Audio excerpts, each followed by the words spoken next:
ปลูกพักปลอดสารพิษที่เมืองหาดทรายฟองนครหลวงเวียงจันทน์เปิดสอบเส็งเพื่อรับเอานักเรียนเข้ามหาวิทยาลัยแห่งศาสตร์สปป.ลาวฝนตก2มื้อดินเจือนทับเรือน2หลังที่แขวงหัวพัน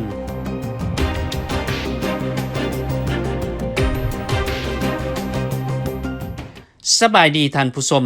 เมืองหาดทรายฟองนครหลวงเวียงจันทน์จะเป็นบ่อนริเริ่มผลิตผลปลูกปลอดสารพิษหรือเอิ้นว่าปลูกผักอินทรีย์เมื่อวันที่5สิงหาปี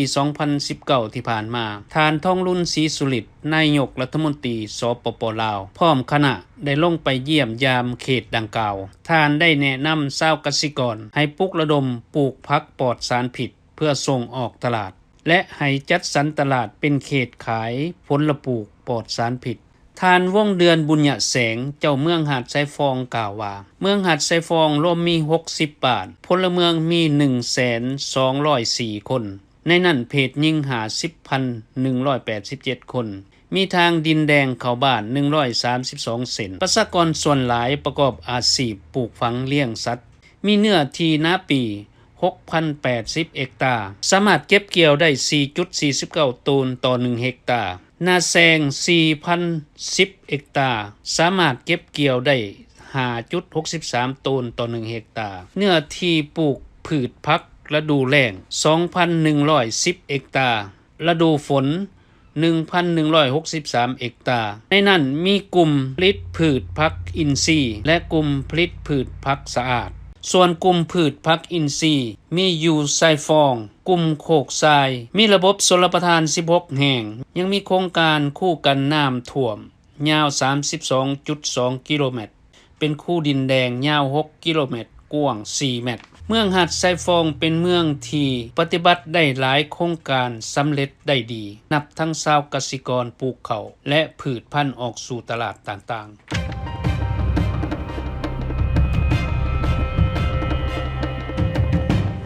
สบายดีท่านผู้ชมเมื่อวันที่3สิงหาปี 2019 ที่ผ่านมาโรงเรียนมหาวิทยาลัยแห่งศาสตร์ลาวที่ดงโดกได้เปิดการสอบเส็งเพื่อคัดเลือกเอานักศึกษาเข้าเรียนในศกเรียนปี 2019-2020 ที่จะมาถึงรวมนักเรียนที่จะเข้าสอบเส็งทั้งหมด 15,000 คนพร้อมกับคณะกรรมการ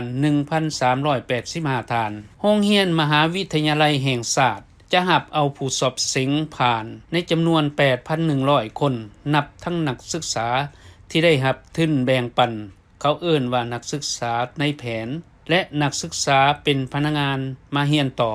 ส่วนนักเรียนจบม.7 ที่เข้ามาสอบเส็งจะได้รับ 5,000 คนผู้ที่เส็งผ่านวิชาที่นิยมเรียนหลายแม่นสาขาภาษาอังกฤษภาษาจีนคณะอักษรศาสตร์และสาขาการเงินธนาคารคณะเศรษฐศาสตร์และบริหารธุรกิจ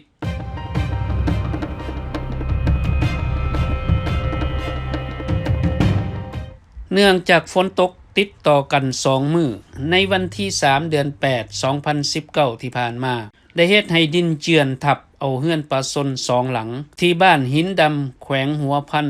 เหตุการณ์ดังกล่าวได้ถูกสูญหาย7คนและบาดเจ็บ2คนท่านพรสุขอินทวงศ์เจ้าเมืองเวียงไสกล่าวว่าผู้เสียหายเป็นหญิง3คนชาย4คนและเด็กน้อยอีกอายุ5ถึง7ปี2คนปัจจุบันเจ้าหน้าที่ปกครองเมืองสมทบกับทหาร60กว่าคนได้ช่วยเหลือค้นหาผู้ที่ถูกเคราะห์ร้ายในครั้งนี้